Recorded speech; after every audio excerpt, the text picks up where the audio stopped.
welcome very much. Do feel free to put comments in the chat as we go along. So first of all, I'm going to very quickly say one of the things that Green Christian did ahead of COP26. We were asked by St Mary's Islington Church in London to put together a document for Christian MPs, Christian Conservative MPs, I believe it was initially, but in fact we sent it. It was a very visual document. It ended up not being 10,000 words of typewriting, which they wouldn't have time to read, but something very attractive and very visual. And most of you, I'm sure, will have come across it at some point. And our task was to get this to MPs, and we had a very positive response. We had a positive response from a number of people, but particularly from the Conservative Environmental Network, which isn't specifically Christian. And they said something very nice. They thanked us for sending it to them. Absolutely, they said, we absolutely recognise the important role that all faiths need to play in tackling climate change, especially motivating people to act. Your presentation is an excellent depiction of many of the key arguments ahead of COP. So St Mary's Islington, our contact there was Karl Schulz, who approached us because St Mary's wanted to partner with us in this and to help fund us to do this. Karl is going to be here tonight, and he's going to be speaking to us. He's only allowed 2 minutes, everybody. Very tight meeting tonight. But we also sent it to bishops, to archbishops, to many MPs around the place. And it's a very important thing for us to do. Crystallized a lot of our thinking as an organisation, and really brought it down to, it took a lot of time, and some very talented people were involved. Abby Lane was our graphic designer, and she offered to do it as a gift to us, which was amazingly kind. And it's a really splendid piece of work. So if you haven't looked at it, it is on the website, it's downloadable, it's still relevant post-COP.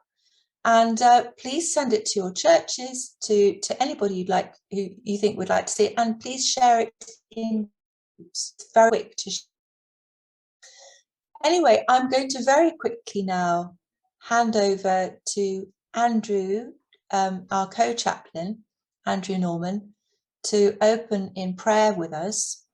And then after that, we will be hearing some feedback from Green Christian members who are at COP26, as well as Davina Bacon, who's a young person involved with YCCN, and Karl Schulz, who is from St Mary's Islington and who's also at COP26. So it's going to be very interesting. Andrew. Let's still our hearts and minds. O God, creator of all, we look to you. We looked to the gathering at Glasgow for ways of keeping global heating below 1.5 degrees, ending fossil fuel subsidies and securing finance to the world's most vulnerable peoples who are already affected by climate breakdown. Today we give thanks that progress was made in all these areas, along with cutting methane emissions and halting deforestation. We praise you for the inspiration of hearing powerful testimonies from young people and representatives of Indigenous peoples. We give thanks for the work of Alex Sharma in his presiding role, knowing how he continued to negotiate through compromises and disappointments, painful as these are to us, in the awareness of how they will impact the world's economically poorest the most.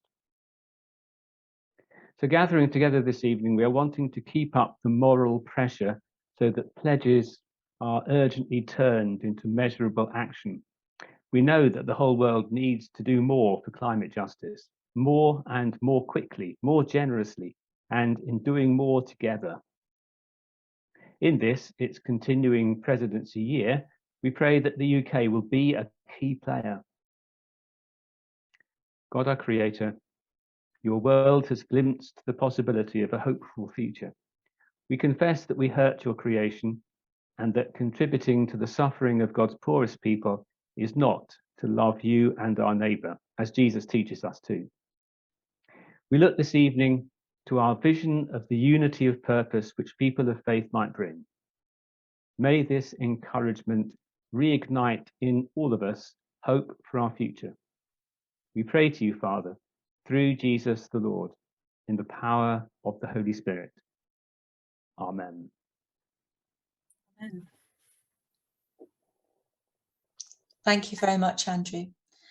Now we're going to hand over, well, we're not going to hand over actually, we're going to give them 2 minutes each, our representatives at COP26.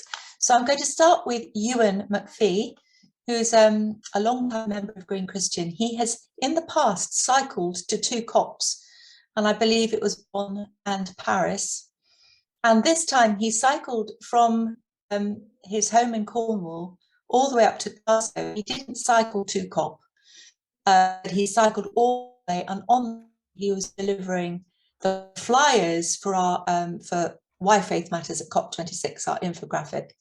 So and then he did also attend COP26. So Euan, let's hear from you. You've got 2 questions that we were asking everybody. Right. You have 2 minutes. What did you do at COP, and what single thing affected you most? Oh, big questions. Well, I spent most of the time at Govan and Lindhouse Church, where we shared a base with Eco Congregation Scotland, and where we engaged in prayer 3 times a day, each day during the 2 weeks of COP, except for Saturday, where we prayed at 9 o'clock, and then we were out on the big march. And I think for me that was the most impressive moment, because it gave me so much encouragement to have over 100,000 people walking through the streets of Glasgow, seeing that beautiful rainbow, which seemed to confirm the rightness of all us being there and working and walking and acting together. And I felt, compared to the COP21 in Paris, and COP23 in Bonn, I felt there was even more of a faith presence at COP26, and I found that hugely encouraging, because I feel now the churches are much more seriously engaged, and it can only improve from here. And hopefully the pressure can improve as well on governments, on industry, on people worldwide, to try and meet the crisis. And so I mean, what I take away from it is a huge amount of encouragement, despite all the disappointments.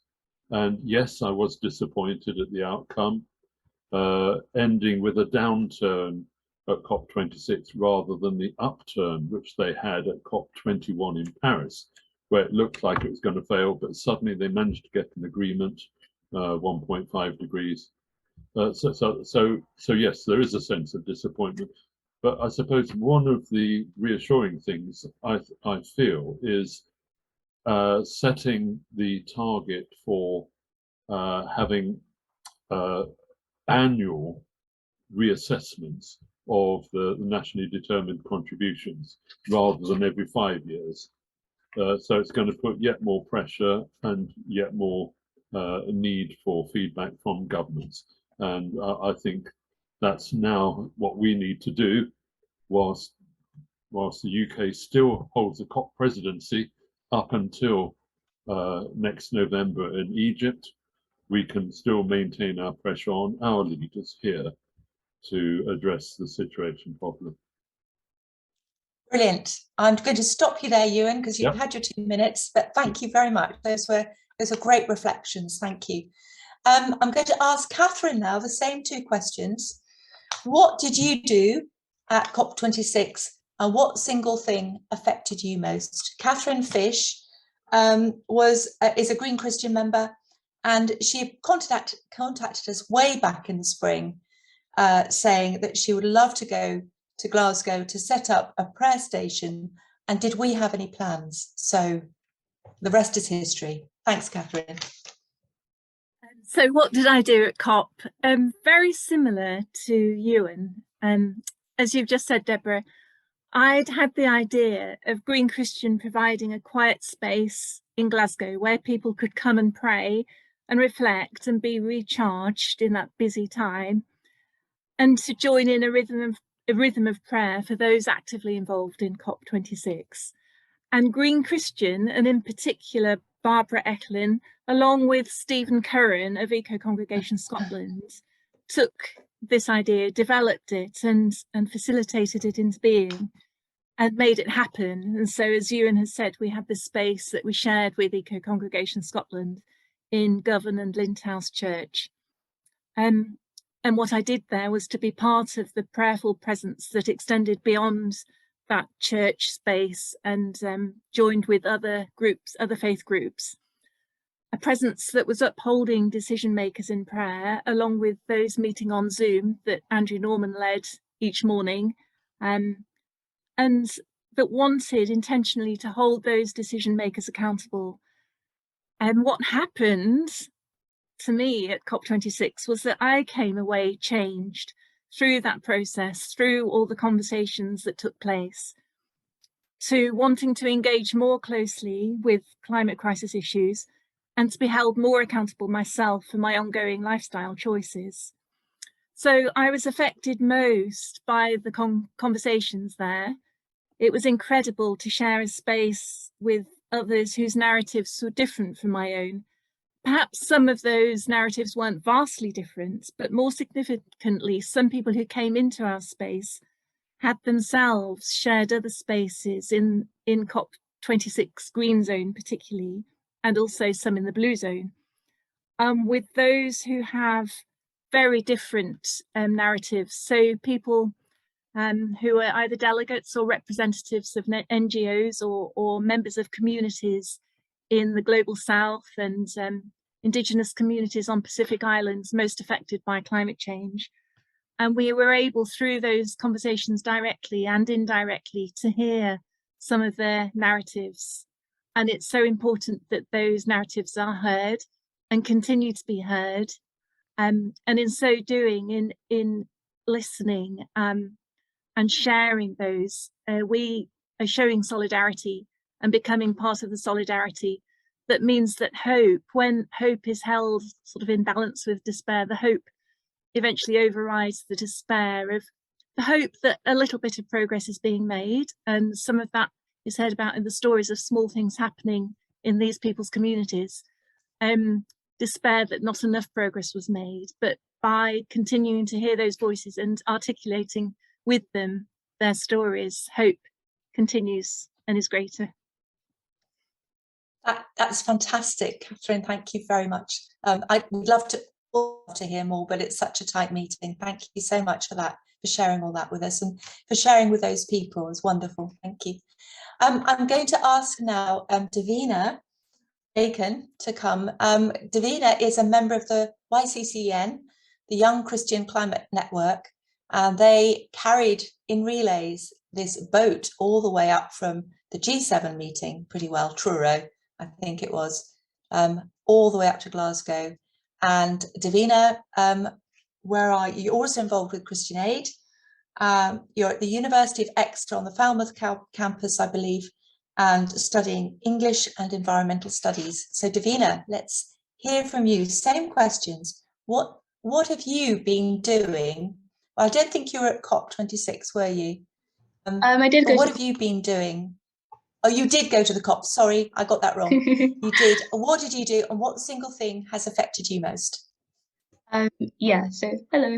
Hi, lovely to have you. Yeah, thanks. Yeah. So, like you said, I went up to COP with various organisations. It was officially with like Christian Aid. They have a scheme called the Prophetic Activist Scheme, which is like a group of 18 to 30-year-olds who will work on a campaign project to do with climate justice. So our campaign project is called Project Climate Finance, and basically what we're trying to do is get the UK government to legally commit to providing the 100 billion that they promised and make that legally binding. So I went out with them, and then I also met up with the YCCN people up there, which was really cool because I'd seen them down in Cornwall, and the boat was up there, so that was really cool. And then also doing things with a podcast I helped co-host with other prophetic activist people called When Oceans Rise. So we were doing lots of like interviews with people we'd come across, and it was really cool to just like firstly like meet everyone, because obviously we've been doing all of this campaigning online. It's like, oh wait, you're actual humans, which is great. And then also yeah, just being up there with so many people who cared that much as well, because I feel like a lot of the time there are people who care about the climate in churches and everything, obviously, but it can be quite isolating if you're like labeled like the climate kid or person, you know. And so it was really inspiring to come alongside all these other people who like have a similar sort of perspective when it comes to like approaching justice and everything. And I think one of the significant moments for me actually was during the Saturday protest in Glasgow, and we were towards the front of the faith block, and we were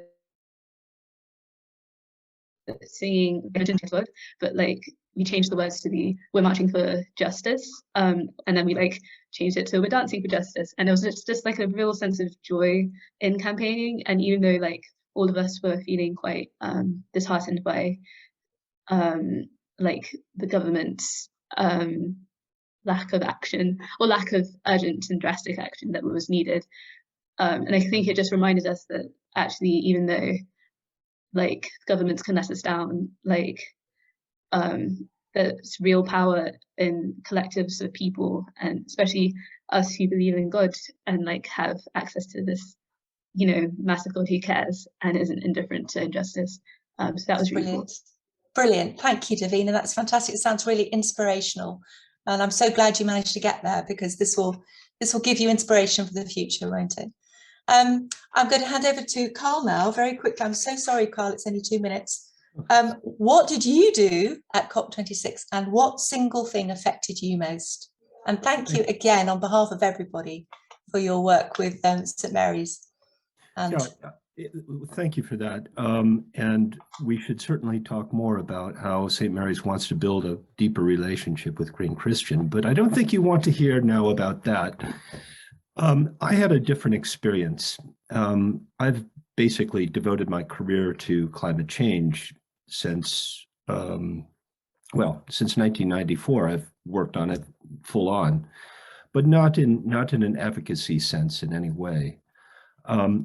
At the COP, I was there from Sunday night, Monday, Tuesday, Wednesday, and Thursday of the second week in the Blue Zone, focused on two very work-oriented things. So a very different experience. With my hat on as the chair of the International Platform on Adaptation Metrics, or dealing with how does one measure the effects of adapting to climate change, we launched what we call our Adaptation Metrics Mapping Evaluation Framework, so that experts and practitioners involved in adaptation will have a better sense of how they should be measuring and against what standards should they be measuring their adaptation activities.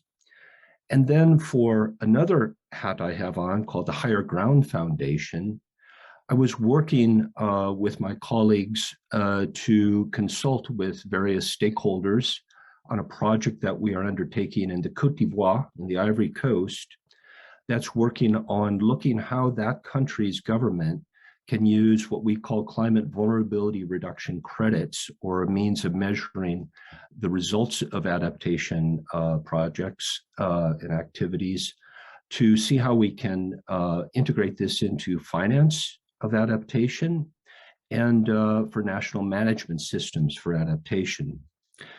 So that was what I was doing there, all in the Blue Zone. I didn't have really time to get out of there except to walk, and I saw and waved at some people outside. What was the single thing that affected me the most? I think it was the disparity between my personal interest in advocacy versus the nature of the engagement. And in terms of what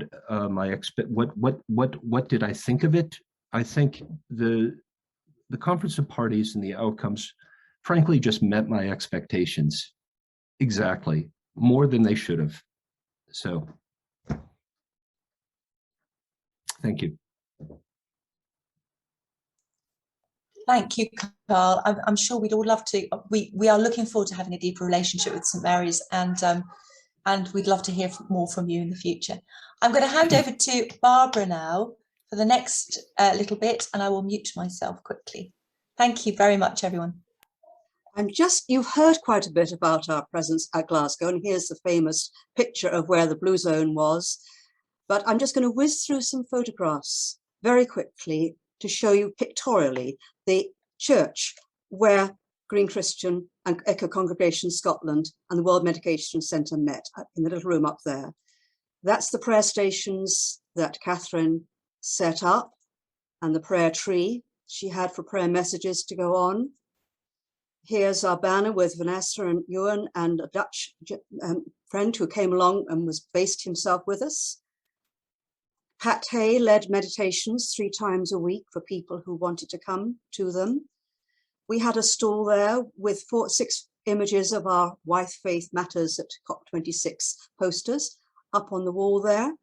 Stephen Curran was a great star. We worked together with him. We shared the space with him, and that's Catherine at our stall. We had conversations with various people. David Coleman, Eco Congregation Scotland's chaplain, Ellen Teague, lovely Melanie Nazareth, who led the Camino to COP all the way from London and way up to Glasgow. We've supported Climate Sunday, and we went and joined with the support there of David Mitchell, Bishop John Arnold, and various other important people. We were there for a photo call, thanks to Dave Mitchell having access to the Green Zone. Euan handed the pledges that Deborah had mentioned. He collected the cathedrals going up to Graham Usher, the lead bishop for the Church of England on the environment. Ruth was there. That's John Purdy on his way to the big march with the rainbow, the march gathering, people gathering with their banners in the rain. And then the rainbow came out, giving a bit of hope as they marched through the streets of Glasgow. There's Ruth Musgrave there, and here we are, more crowds gathering, police, groups of people from all over the world, over 100,000 people through the streets of London, of Glasgow and London. Catherine Hogg, lead advocacy for our Plenty project, was there. Euan and a couple of other Green Christian members represented us at the big ecumenical service in Glasgow Cathedral. On Monday, we had to move out of Govan Church, so good old Stephen found us a home in another church. And Eco Congregation Scotland and Green Christian put on a whole day of doing the workshops for Plenty with the lead Episcopal Bishop Mark Strange there taking part in the discussion groups. And finally, we end with another rainbow with some hope. Very quick whistle-stop tour through. Over to Deborah. And now it's Staffan. Staffan's going to talk to us about the outcomes of COP26. Thank you, Staffan. So I've tried really hard to think about the outcomes without leaning on my own opinions, and just hearing and listening and looking at what do the experts say, what do the people we trust say, and what are the key consensus issues. I'll put a couple of slides up in a moment, but if you want it in a nutshell, what did COP26 achieve? It's 25% of what we need. So there's a very good tool created by Climate Action Tracker, who have just gone through all the targets, the proposals, the pledges, worked through it all to actually work out how far has COP taken us towards the 1.5 degree safe limit that we have. And that's what they've come to. And interestingly, the International Energy Authority have come with very, very similar figures subsequently. So the way they work that out is they've got 25 gigatons, billions of tons of carbon dioxide needs to be cleared and be visibly reduced by 2030 in order for us to get to 1.5. And so the improvement that we can visibly see, hard-nosed see, is 6 gigatons. 4 is gigatons in terms of the nationally determined contributions, what the countries have come in and said, and then some of the what they call sectoral initiatives, you know, things you heard about, forestry and methane reductions, gives you another 2, adding up to 6. So yeah, progress, but my goodness, we'd hope for more, haven't we? That's the number one. Then there are some really some interesting aspects that come through after that. First of all, for the first time, and you'd be surprised at this, for the first time ever, there was discussion about limiting fossil fuel, which sounds crazy in a sense. I thought we nailed this ages ago, but actually the reality is language about coal was included for the first time in a global climate deal, number one. And secondly, there was an agreement to phase out inefficient subsidies for fossil fuels. Again, amazing to me, but that's progress, as we call it. The third element is that we heard, and they are really working towards trying to encourage money for developing nations. It just isn't fair that we, the developed nations, if okay to use those terminology, we have benefited hugely from basically burning fossil fuels. That's created a massive wealth. Each of you sitting here in your nice cozy home with your heating going and all the products you can use and everything else is about that. And so there's a massive justice issue and the focus, not just to get to 100 billion per annum, but to go beyond. They've agreed that. And as someone was saying just now, there is a focus to move from 5-yearly to annual. So that is progress. We keep thinking about this. Yes, there are some get out of jail clauses that people can, countries can call for, but at least it is there. At least the moral pressure is there to keep thinking about how this works. Now I'm going to show you a couple of pictures. Barbara asked me for a couple of pictures, not as photos, but diagrams. You know me and diagrams, Barbara. So I'm going to put a couple which reinforce some of what we said, and I think it's worth just spending a moment or two looking at that. So the first one, hopefully you can see a screen which says the world is heading for 2.4 degrees C of warming by 2100. So let me explain what this does. First of all, you'll see down at the thermometer, and you'll see down green, there's the green zone, which goes up to 1.5 degrees centigrade, and it says we are here. So currently we are heading for 1.2 degrees C warming, even though I must say we're seeing signs of climate change around us all the time. We are still 0.3 degrees C below the safe zone. And so what they've done then is work out 4 different categories. The first thing is, if you look at currently implemented policies and actions from governments around the world, you get to 2.7, a really, really difficult place. If you then look at what has been promised as a result of COP for 2030, which is the key sort of milestone that we have to basically get about half of our emissions from today, you get to 2.4 degrees centigrade. That, and if you look at the difference between 1.5 and 2.7, that's 1.2, is now 1.5 to 2.4 is 0.9, and that's where the 25% of outcome comes from. Then you look at the pledges and the targets that have been made. So if actually they keep rolling and keep doing it all the way through in terms of what they've said they're going to do, and they have been great at this, then we're still we're in the danger zone. And the last one, they call it here, perhaps a naughtily optimistic scenario. It probably is optimistic, but I prefer them not to colour the language. If you actually look at all the announcements, you know, China going for net zero by 2060, India by 2060, add all those up, you get to the 1.8 degrees centigrade. It was a bit misleading when halfway through the conference, the International Energy Authority, a very respected organization, said, oh, we got to 1.8, we're getting to 1.8, 1.8. The issue is 1.8 is if everybody does what they've mentioned promised or half spoken about. And we're not great at this. And I think the next slide shows exactly why this is. Hopefully it will happen. Come on. Just need it to go. Oh, no. So what this does, they've analysed all the targets and deliverables and action plans that all the countries have, and they've taken 40 key ones, and they've come out with some categories. So from acceptable to really having very little interest or no targets. And what you find is that the adequacy of targeting and planning is actually very poor out there.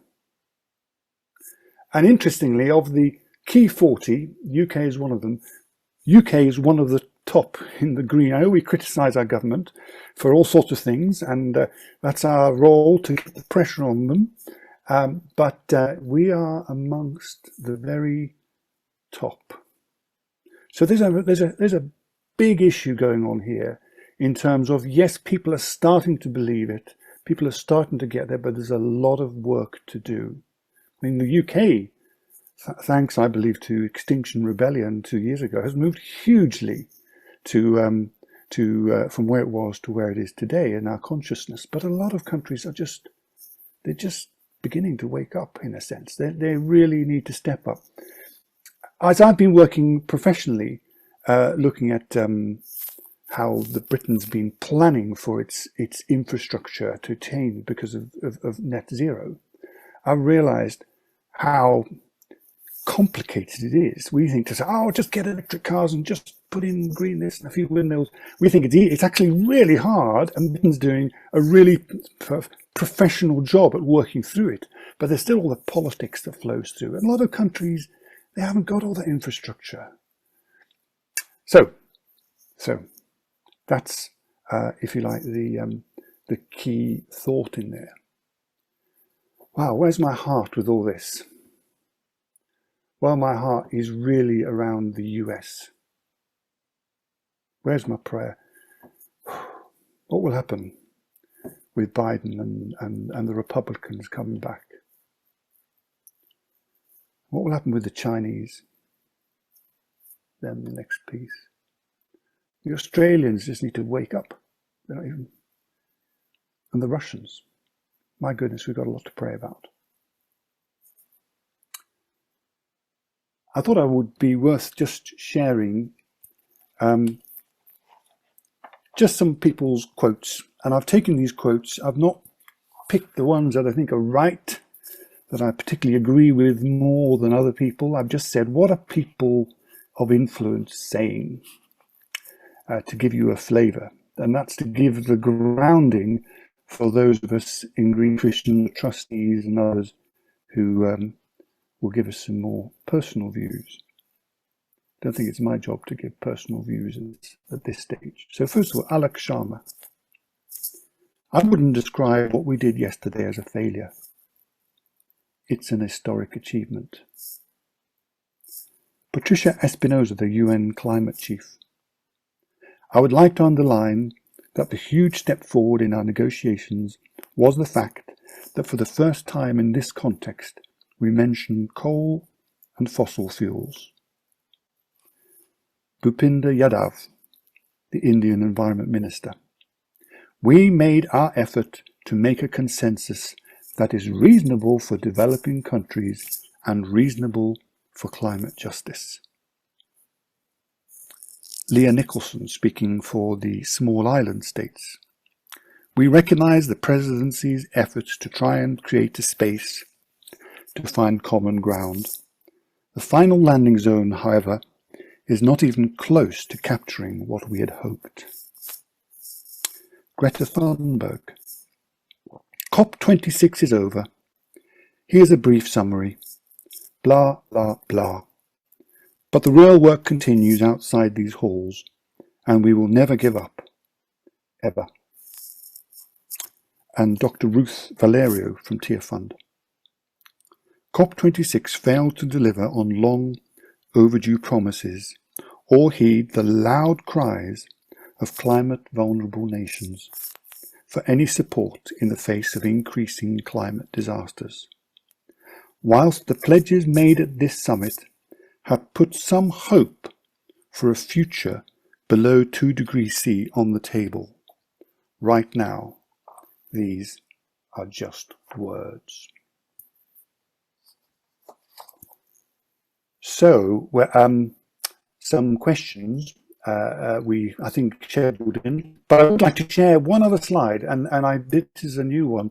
This is one that inspired me, if you don't mind, and here it is. How do I do this? Share. And the Climate Coalition. Oh, have you got that? Have you got that slide? Have you got? Yeah, you got it. So the Climate Coalition are sending this Christmas card to Boris Johnson. I've signed up, and I love it because as something that we can do, it makes a lot of sense. It's 3 meters high, apparently. I've signed up, and it talks about pledges to COP26. The proof is in the pudding. I'm going to put these slides out so that they can come through. You'll have what we've said, so you can and see this as well. So at that, let me stop share if I can do that.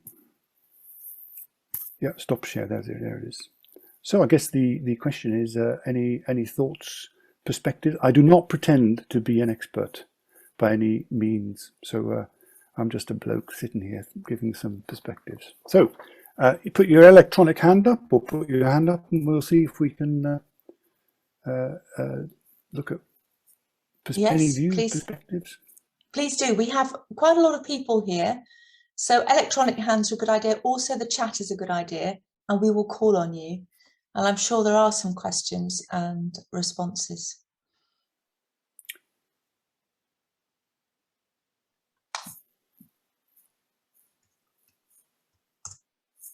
Okay, Miriam.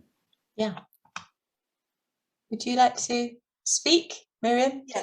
So the Make My Money Matter campaign says the biggest thing that people can do is to divest their pensions from fossil fuels. And I know UK Divest is working a lot on getting councils and others to do that too. Do you think that is a really good thing that Green Christians can be working on? I think that's a really, really good question, because some people are saying, well, why should I do that? Because actually the money just goes to other shareholders. So fundamentally, where pensions invest, where we invest, if we've got any money to invest, makes a massive difference to companies. The company chief executives that I work with over many years, I admit I worked in big corporates for a long time before my eco conversion. Not that it's a bad thing, but they care about the share price more than anything. What affects the share price is when people buy other things instead of your company. So yes, I would say. Great question. Great question.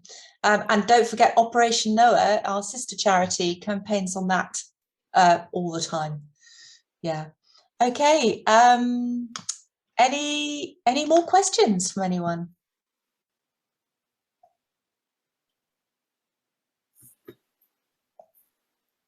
Don't be shy. Oh, Lizzie, I can see Lizzie May's hand up. Yeah, thank you. Quite a tricky one where, and it may not be one size fits all, but where do we stand now with the changes in protesting? Because I think the positions, as I understand, has been we do embrace different people, but we don't actually promote, destroying property or whatever and violence.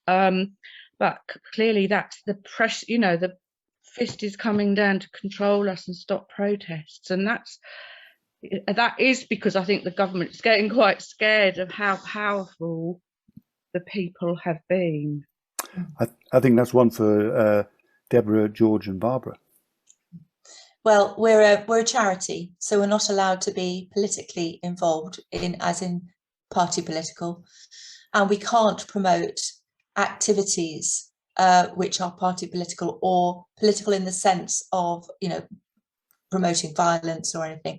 What we can do is report on them. We report on activities that people get up to because it's in the public interest to know about them, but we can't promote, and we don't.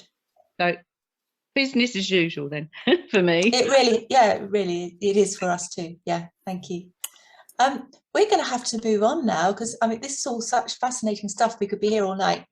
Our next section, we're going to hand over to Andy, who's one of our trustees, Andy Boucher. Well, I'll just let you talk about that, Andy, if that's all right. Yeah, that's absolutely fine. Thanks very much. Hi, folks. Going to make it really simple. I've noticed that we're running up against time a wee bit, so I just want to ask us one question. I'm going to put it into the chat just now, and I'm going to ask you just to pause, kind of center yourself before God, and in the chat put a very short phrase to respond to that question. That question is, before God, which of the points or perspectives so far shared resonates most with you? And we're asking this so that we can kind of start to get a sense of maybe the way that we're processing this prayerfully, so to speak.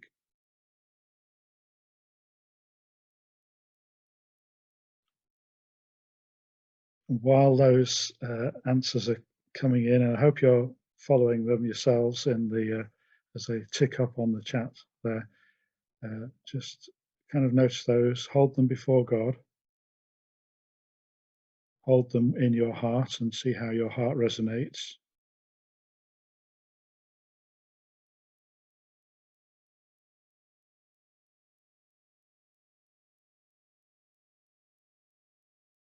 And what we're hoping to do is to just be able to save the chat and to be able to look those over as well afterwards and kind of sift through them and make them part of ongoing thinking about how Green Christian may continue to respond.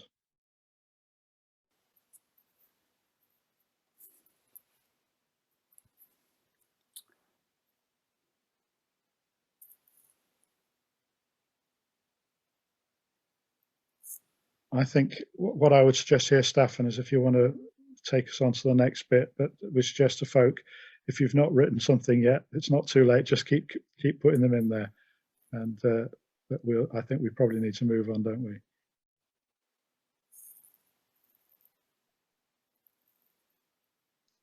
Yes. Sorry, I muted myself then. Staffan, you're facilitating something. So Andy, from do you some think we people. should move on to the next piece? Are you? Yes, I think we should. Number 7. Yes. Yep. Thank you. That's been really helpful. Yeah, it's very really interesting. Good thoughts there, and carry those in as we discuss this. Now, I think it's really important. It's wonderful, actually, the Green Christian trustees have taken this session because they're saying, well, what matters to you? And a part of that leadership is to ask the trustees, in their opinions, what's their personal views about what we should do now. So we're asking you just to give us one thought each. What are your personal responses to what we do as a people of faith now? So I'd like to ask each of you just to take a minute each, starting with George, then Deborah, Andrew, Tim and Jules, just to give us your feedback. Yeah, thanks very much. What's important to you? What do you really feel? I'm not despondent. I feel that as Christians we're called, amongst other things, to challenge injustice wherever that appears and to safeguard the integrity of creation. That doesn't stop with a disappointing COP. We'll continue to do these things because we're called to do them. It's expected of us to do these things because they're the right things to do. And if we can, we do them with others who also get this and are on the same path as us, encouraging each other along the way. So staying resilient, keeping going, because it's the right thing to do. Thanks, Staffan. Wow, thank you so much. Called to challenge injustice. Wow. Deborah. Well, how can I follow that? I think that's absolutely right. I must confess, emotionally, I feel a little bit battered by all of this. I think I mentioned in a meeting just a few days ago that there were 503 official delegates from the oil industry or from the fossil fuel industry at COP, as well as all the unofficial, coat carriers and people like that. And I must say that was the biggest delegation of all, bigger than any of the nations. And I felt that, I felt skeptical about a good outcome, I must say, when I heard that statistic. So I feel a bit emotionally battered. But on the other hand, I remember the people of the Old Testament, and I remember how, some lone voices kept going. They kept going. They didn't stop. They kept going. They kept talking about God's kingdom of love and compassion and mercy and justice and truth. And that's what keeps me going, because God didn't let those people down. We might feel let down, and we may not see the end of the story. We may not see the end of the story. It might not happen in our lifetime. And that is actually quite hard, because we like to know the end of the story. But we keep going. So, it's tough. I'm not going to pretend it isn't tough. And some days I want to retire from it and disappear. But then I realize that I could never retire from it. Wow, thank you. That's lone voices that need to keep going. I've been so into the book of Jonah, since COP. And I'm so encouraged that a man who's full of fear and anger and wrong stuff is used by God. Andrew. I was stirred by the message sent by Extinction Rebellion after COP26, because it ended, another world is possible, and now it's up to us to make it happen. So as an individual, I feel I really want to keep my attention on our UK government, and I want to look for all the ways that together we can communicate to them our sense of that urgency. I don't want to feel hopeful or despairing. I just want to get on with this. As a Christian, I believe that God wants this of us. And so another of my personal intentions is to do what I can to start promoting a strong theology of creation. Mm. So see my Green Christian chapters blog over the next few months. Thank you very much, Andrew. Promoting a theology of creation and getting on with it. Thank you very much. That's so good. Tim. Good evening. Yes, I've been interested in the past week in a couple of radio programmes where a book by Ella Hardy on Pentecostalism has been promoted, and it's been promoted in the context of the growth of Pentecostalism.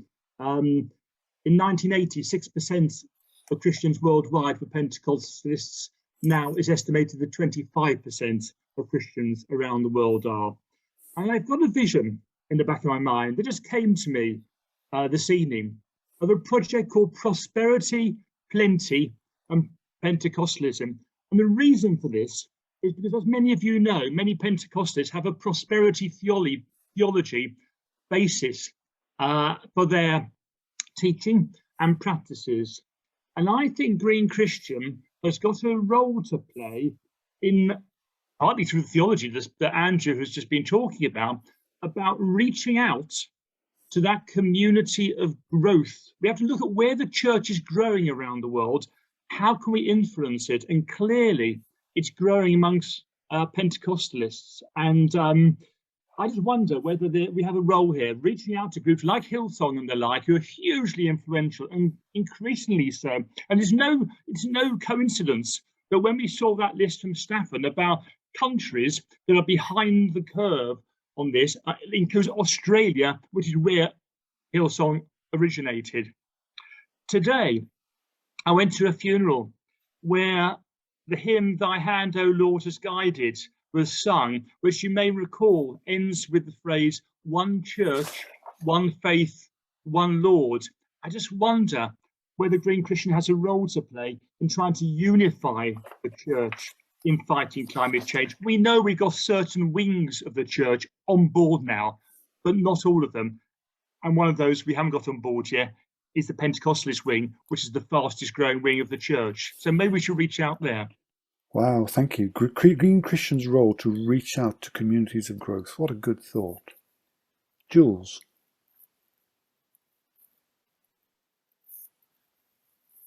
Hello? I apologise, I was muted. Hi, everybody.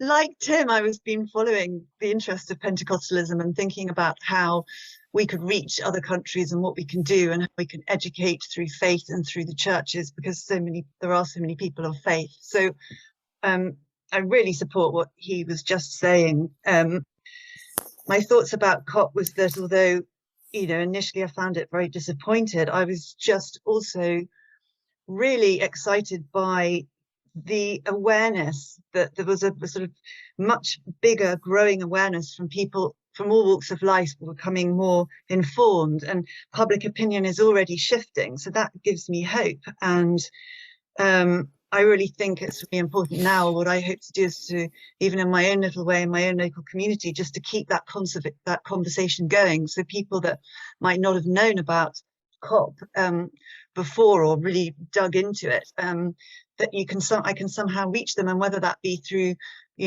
chats with neighbours or the local community, through parish magazines, articles, through the church, through the schools, through post office, whatever way.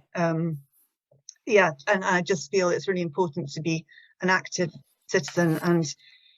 And going back to, I believe God calls each one of us, and as people of faith, we can encourage each other. Jules, thank you. So that's great, keeping the conversations going and as active citizens reach out. And Barbara's going to take us through shortly sort of some breakout groups, but as you go, just bear in mind those key thoughts.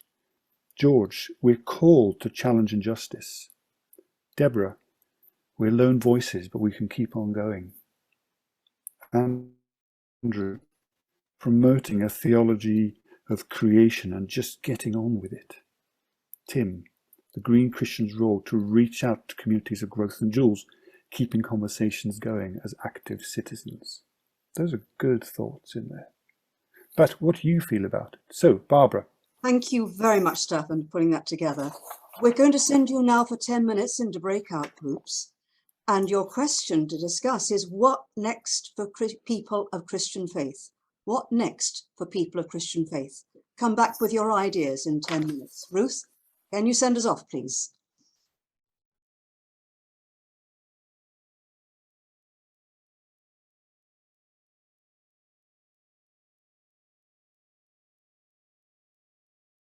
Is everybody back? Potentially. Andy, if you could explain about the Mentee Meter, please.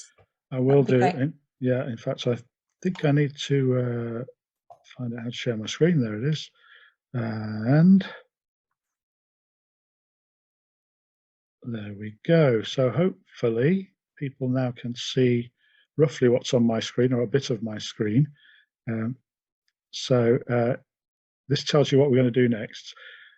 It will mean that you're either going to need to open a separate window on your browser, or if you've got a different device like a smartphone next to you or with you, you might want to use that and do that. And go to, on that other browser window or on your smartphone, visit www.mentee.com.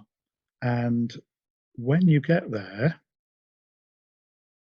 your screen will, I think I've just shown you what hopefully you will see. You will be asked to put in basically an 8-digit code. At the top of the screen,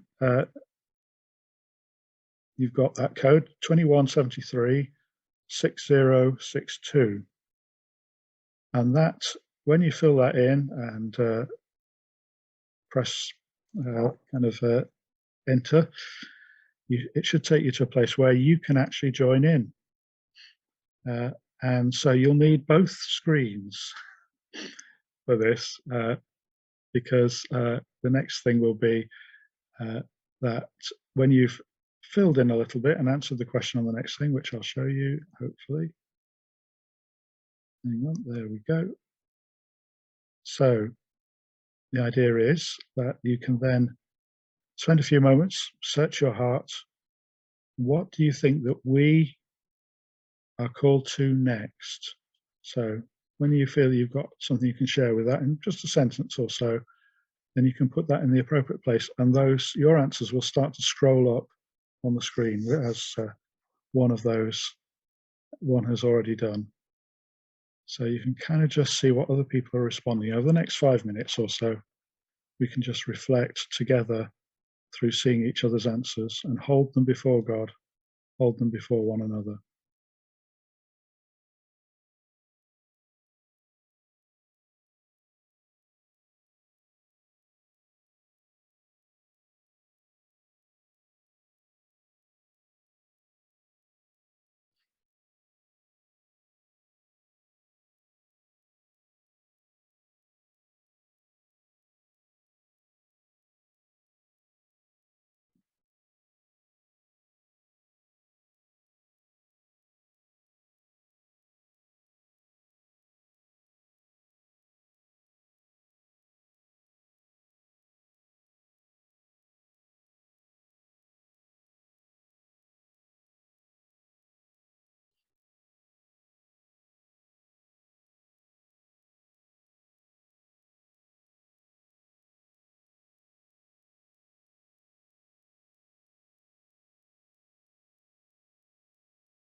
There are some really helpful, lovely, and stimulating and encouraging answers coming up. Thank you, everyone, for what you're doing. Keep them coming.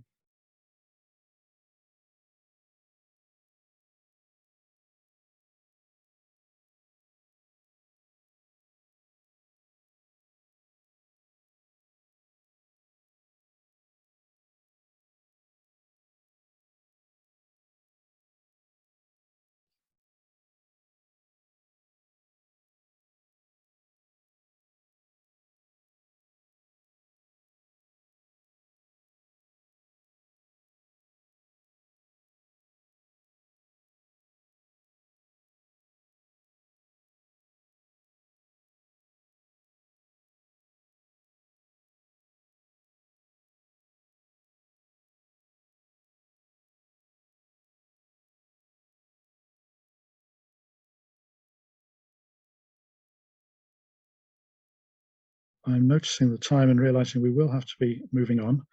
You can keep them coming. I don't think the link will stop just because we move on. So if you think of something else or that you want to put in there, there's a chance to do that. What we will do with this is, again, we will have a copy of this so we can reflect on it further. I hope we'll be able to do something with this to make it more presentable at one level, and so that it can be shared and made available for continued reflection.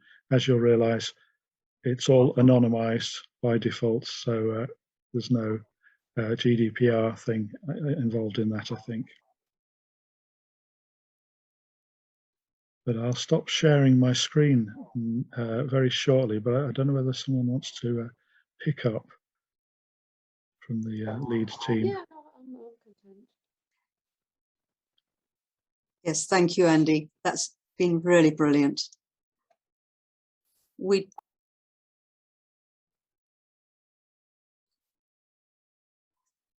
Lovely. We've very few minutes left. We were going to have a quick few minutes here of anybody's got something really on their heart they wanted to say. With so many people, it's difficult to have much, but if you've something you'd really like to ask or say, just put up your hand now. and we've just got a couple of minutes. We can take in a few people. Catherine Fisher's raised a hand. Thank you. I do have a question for Staffan, please. You talked, Staffan, about the climate action tracker. Is this really quantified?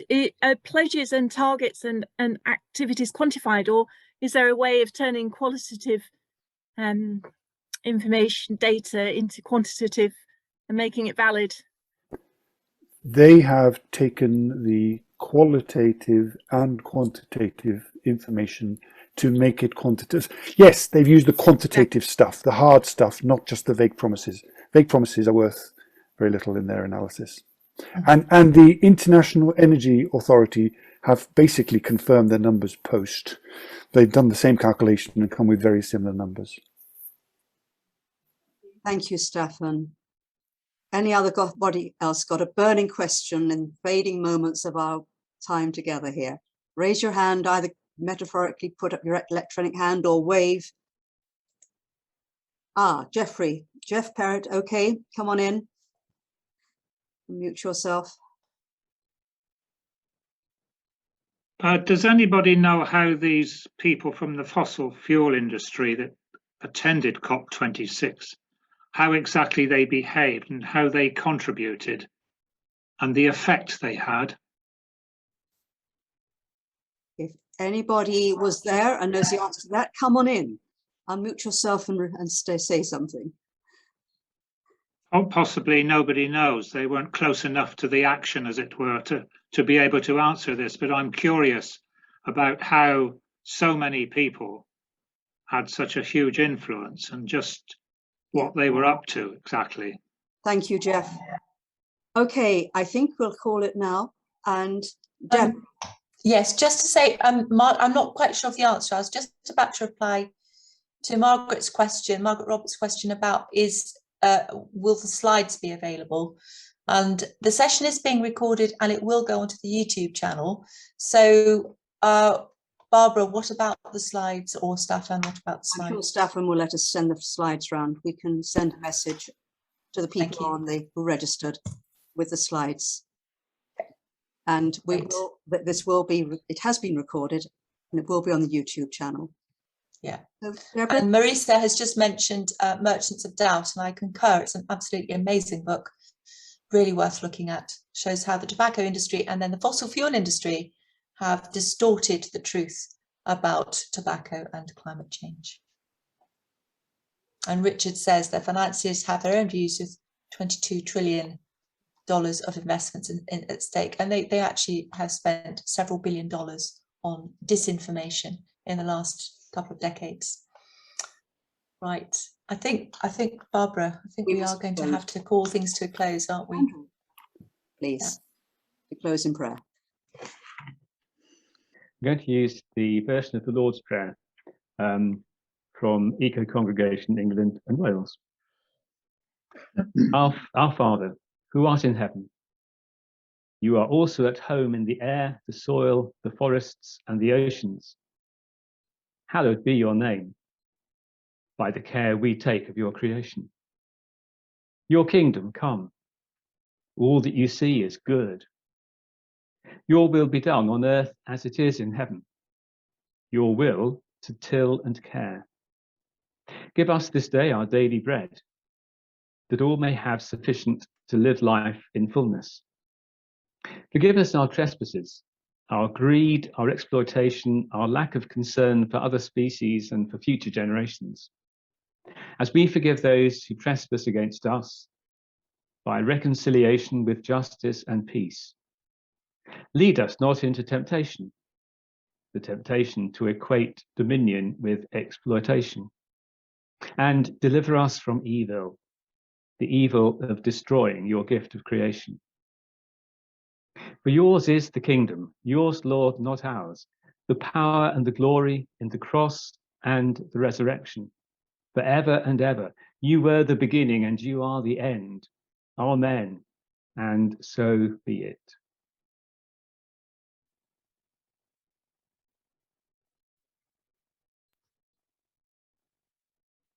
Well, thank you, Andrew. That's an amazing version, which I hadn't heard before, of the Lord's Prayer.